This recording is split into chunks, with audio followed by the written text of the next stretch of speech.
আপনাদের মানুষের পারচেজিং পাওয়ারটা কিন্তু কমে গেছে। শুধু তাই না, একটা সিগনিফিক্যান্ট পোর্শন অফ মানুষ কিন্তু অলরেডি পভার্টি লাইনের নিচে চলে গেছে।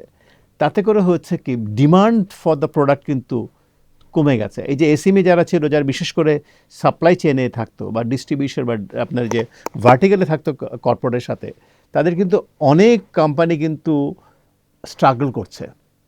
এবং আপনি এটাও দেখবেন যে আমাদের সে এনপিএল এর সিগনিফিক্যান্ট পোর্শনটা কিন্তু এসএমইতে, প্রায় 22-24% কিন্তু হচ্ছে এসএমইতে, মোস্টলি মিডিয়ামে, স্মলে না।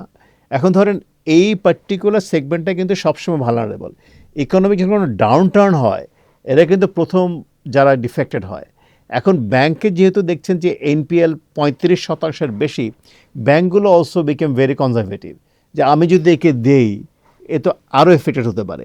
আসলে এখানে শুনে শুধু মনিটারি পলিসি বা ব্যাংকিং সাপোর্ট দিয়ে কিন্তু আপনি এই সেগমেন্টটাকে উপটুক নিতে পারবেন না। এখানে কিন্তু অনেক ফিসক্যাল সাপোর্ট দরকার আছে। ধরেন তার ট্যাক্স বেনিফিট কী পেতে পারে, তার ইউটিলিটি সাথে কী পেতে পারে। এই ফিসক্যাল সাপোর্ট কিন্তু দেখেন এই কোভিডের সময় দেখেন এবং পরবর্তী সময় দেখেন, আমরা কিন্তু কোনো ফিসক্যাল পলিসির মাধ্যমে কিন্তু এই এসএমএদেরকে কিন্তু প্রমোট করতে পারছি না।